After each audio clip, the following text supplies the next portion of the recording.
Hello. आज हम बात करेंगे माली के बारे में कि वहाँ माली का मिलिट्री जो है वहाँ के प्रेसिडेंट को और प्राइम मिनिस्टर को डिटेन कर लिया, मीन्स गिरफ्तार कर लिया है। तो आज एक अल जजीरा में न्यूज़ रिपोर्ट हुई है कि माली की जो मिलिट्री होती है वो गिरफ्तार कर लिया वहाँ के प्रेसिडेंट को और प्राइम मिनिस्टर को। और इंडिया टुडे ने भी ये न्यूज़ को रिपोर्ट किया है। तो चलिए इस न्यूज़ को हम लोग अच्छे से डिस्कशन करते हैं। तो देखिए, वहाँ का जो सोल्जर होता है, मीन्स माली की जो आर्मी होते हैं, वहाँ के प्राइम मिनिस्टर को और फिर से प्रेसिडेंट को गिरफ्तार कर लेती है। देखिए, मैं वहाँ बता दूँ कि वहाँ पर कोई ऐसा डेमोक्रेटिकली इलेक्टेड गवर्नमेंट नहीं है कि वहाँ पर परमानेंट गवर्नमेंट नहीं है जिसका टेन्योर 5 साल का है, बल्कि वहाँ पर एंटरिम गवर्नमेंट है। एंटरिम गवर्नमेंट क्यों है?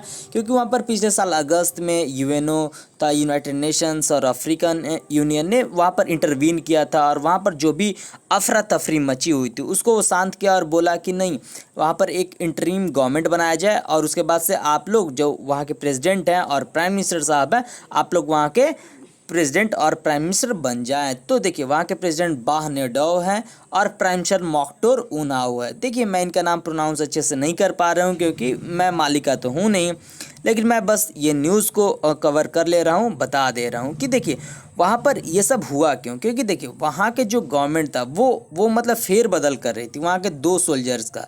बाद में ऐसा ही हुआ कि वहाँ के सोल्जर्स आई और उनको प्रेसिडेंट साहब को और प्राइम मिनिस्टर साहब को गिरफ्तार कर लेती हैं। और अब एक तरीक़े से समझिए तो वो पूरी तरीक़े से मिलिट्री टेक ओवर ही हो गया है पूरी तरीक़े से माली में। अब वहाँ पर स्टेटमेंट आया यूएन का, मीन्स यूनाइटेड नेशंस का, और एयू का, मीन्स अफ्रीकन यूनियन का, कि जल्दी से आप इमीडिएट रिलीज़ करिए उनको अनकंडीशनल। तो देखिए, मैं आपको बता दूं कि यहाँ पर यूएन और एयू क्यों बोला है। यूएन और एयू इसलिए बोला है क्योंकि उसी ने मीडिएट किया था और उसी ने इंटरिम गवर्नमेंट भी बनाया था। तभी ये जो प्रेसिडेंट साहब है बाह नेडो और प्राइम मिनिस्टर मोक्टोर यूनान ये बने थे। तो इसीलिए इन पर बहुत बड़ी जिम्मेदारी आ जाती है यूएनओ पर और एयू पर कि आप लोग इसको जल्दी से जल्दी इस मामले को शांत करें। लेकिन मैं बता दूं कि पूरी तरीक़ा से देखिए, यूएनओ जो है वो पूरी तरीक़ा से बोलेंगे, स्टेटमेंट देगा कि आप अनकंडीशनल वैसे रिलीज़ करिए, एयू भी बोलेगा, लेकिन इनकी जो इफ़ेक्टिवनेस है यूएनओ की अब रह नहीं गई है। जैसे कि यूएनओ सिर्फ एक प्रेस रिलीज़ कर देगा, एक स्टेटमेंट दे देगा, उससे आगे वो कुछ नहीं कर सकता है। जैसे कि उसने अभी हाल फिलहाल के एक लड़ाई में, जैसे पैलेस्टीन और जेरूसलम की लड़ाई में क्या हुआ, तो सिर्फ वो एक प्रेस रिलीज इशू किया, स्टेटमेंट इशू किया और बाकी वो कुछ नहीं कर पाया। सेम यही माली में भी होगा। आप देखिएगा, आगे मैं वीडियो और बनाता जाऊंगा कि वहाँ की आर्मी टेक ओवर पूरी तरीक़ा से गवर्नमेंट कर लेगी और वहाँ के एडमिनिस्ट्रेशन को भी कंट्रोल कर लेगी। उसके बाद से क्या होगा, बस ये प्रेस रिलीज ही इशू करते रह जाएंगे। और मैं बता दूं कि यहाँ पर सिर्फ यूएनओ ही नहीं बोला है, बल्कि United states, United kingdom, France, Germany और वेस्ट अफ्रीकन रीजनल ब्लॉक ने भी बोला। देखिए, वेस्ट अफ्रीकन रीजनल ब्लॉक ने क्यों बोला है? क्योंकि जो माली है वो वेस्ट अफ्रीका में आता है। मैं आपको वर्ल्ड मैप में दिखाऊंगा। तो उसने बोला है कि जल्दी से जल्दी ये टेंशन को आप जल्दी से आप डिस्कलेट करो, आप जल्दी वहाँ पर मतलब कि एक तरीक़े से फिर से वहाँ पर गवर्नमेंट को बहाली हो जाना चाहिए। तो देखिए, यूनाइटेड स्टेट्स क्यों बोला? क्योंकि वो सुपर पावर है, तो हर जगह वो टांग अड़ाता है, तो यहाँ भी वो टांग अड़ाएगा, बोलेगा कि मैं सिविलियन गवर्नमेंट के साथ हूँ, डेमोक्रेटिक गवर्नमेंट के साथ हूँ। यूनाइटेड किंगडम भी, क्योंकि वो डेमोक्रेसी का चैम्पियन है, तो भाई वो बोलेगा ही। फ्रांस इसलिए बोल रहे क्योंकि पहले वो कंट्री जो माली है वहाँ पर उसको फ्रांस गुलाम बनाया था, तो भाई फ्रांस का इंटरेस्ट है क्योंकि वहाँ की ऑफिशियल लैंग्वेज फ्रेंच है। जर्मनी क्यों बोल रहा है मुझे नहीं पता है। और अफ्रीकन रीजनल ब्लॉक इसलिए बोल रहे हैं क्योंकि ये अफ्रीका जो कि वेस्ट अफ्रीकन ब्लॉक इसलिए बोल रहे हैं क्योंकि जो माली कंट्री है वो वेस्ट अफ्रीका में आता है, तो इसलिए बोल रहा है। और मैं बता दूं कि जो माली का कैपिटल है वो बमाको है। बमाको, आपको शायद सुनकर ये नाम थोड़ा सा कुछ ऐसे लग रहा होगा, लेकिन हाँ, उसका नाम बमाको है।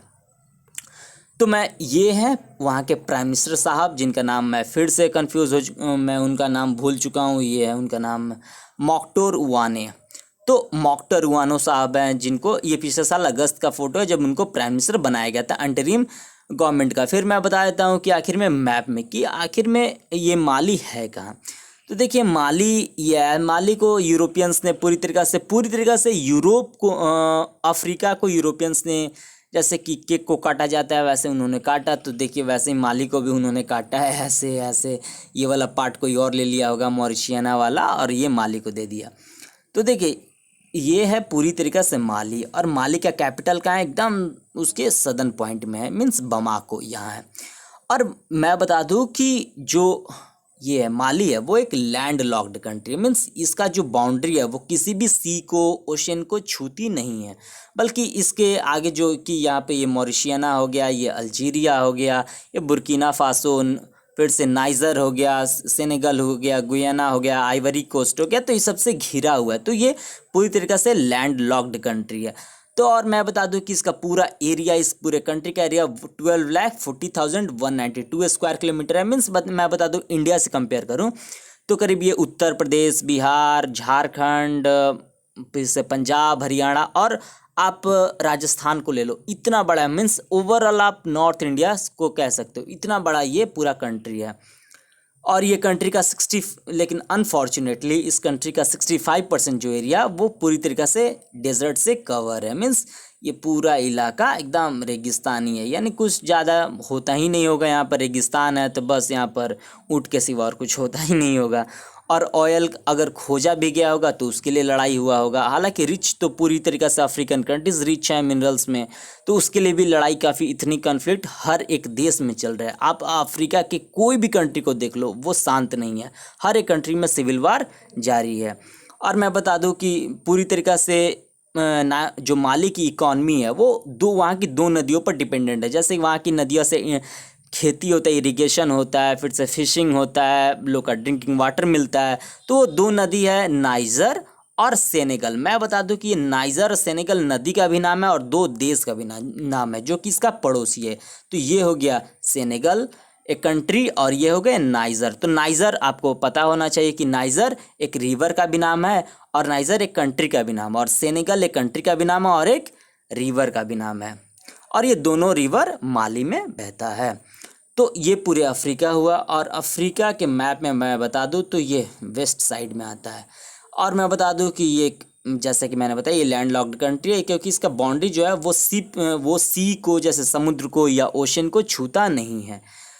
तो और भी मैं बता दूं कि माली के बारे में कि माली के जो बॉर्डरिंग कंट्रीज़ कौन है, नेबर कंट्रीज़ कौन है, तो नाइजर है, जैसे कि नदी है तो आप अच्छे से पता लगा सकते हैं। फिर सेनेगल है, अल्जीरिया है, मॉरिशियाना है, बुर्किना फासो है, गिनी है, कोटे डी आइवरी, इसको आइवरी कोस्ट भी कहा जाता है। इसलिए कोटे डी आइवरी बोल जा रहा है क्योंकि ये फ्रेंच नाम है उसका, लेकिन इंग्लिश नाम उसका आइवरी कोस्ट है। और यहाँ का जीडीपी मैं बता दूँ तो वो है $17 बिलियन। $17 बिलियन मीन्स बहुत ही पुअर कंट्री है ये, पुअर इकॉनमी है। यहाँ की पॉपुलेशन मैं बता दूँ तो 1,96,00,000 है, मीन्स ज़्यादा नहीं है। 1,96,00,000 मैं बता दूँ तो पूरी इंडिया के अगर किसी स्टेट से कंपेयर करूँ तो 2 करोड़ की आबादी किस स्टेट में है, झारखंड का आधा ले लीजिए, क्योंकि झारखंड में 3-3.5 करोड़ की आबादी है।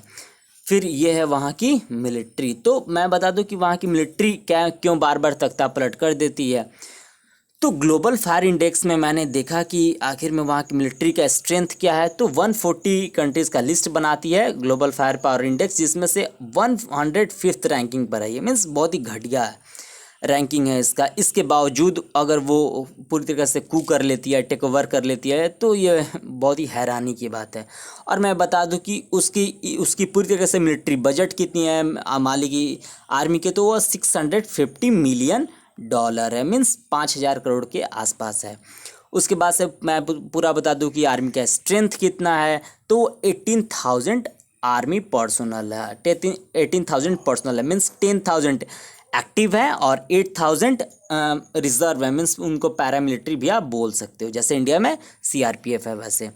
और मैं बता दूं कि ये सिविल वार चल कैसे रहा है, मतलब इतने दिनों से पूरी तरीके से डिस्टर्ब क्यों है माली। तो देखो माली का जो रिलीजन प्रॉब्लम है वो नहीं है, रिलीजन इशू नहीं है, क्योंकि वहाँ के 95% लोग इस्लाम फेथ को बिलोंग करते हैं। लेकिन वहाँ पर इथनिक प्रॉब्लम है, क्योंकि देखो ये वाली जो बड़ा वाला एरिया है वो उसको कंट्रोल करती है वहाँ की आर्मी, माली की आर्मी। फिर ये प्रो गवर्नमेंट मिलिशिया है, फिर से मैं बता दूँ, Assad government sorry pro government militia यहाँ है। फिर से वहाँ पर एक ऐसा मतलब इस्लामिक ऑर्गेनाइजेशन है जो बोलता है कि ये सबको एक इस्लामिक कंट्री घोषित कर दो। तो भाई मैं उनसे बोलना चाहता हूँ कि ऑलरेडी माली में 95% लोग इस्लाम के हैं, लेकिन वो सेकुलर कंट्री है, तो आप और क्या चाहते हो।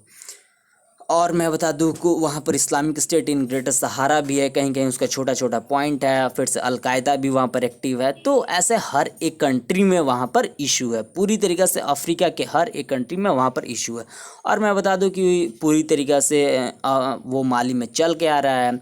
अगर आपको एग्जैक्टली जानना है तो वाशिंगटन पोस्ट का एक ये आर्टिकल है जो मैं आपके साथ शेयर करूँगा, डिस्क्रिप्शन बॉक्स में उसका लिंक होगा, आप उसे ओपन करके पढ़ भी सकते हैं। तो ये बहुत ही शानदार आर्टिकल जिससे वहाँ के इंटरनल पॉलिटिक्स के बारे में आप कुछ हद तक समझ सकते हैं। तो थैंक्स, आप घर में रहिए, सुरक्षित रहिए, मास्क पहनिए और इस वीडियो को शेयर कीजिए, सब्सक्राइब कीजिए और लाइक कीजिए। और इस वीडियो का PDF लिंक मैंने डिस्क्रिप्शन बॉक्स में दिया है, आप वहाँ से डाउनलोड कर सकते हैं। So thanks.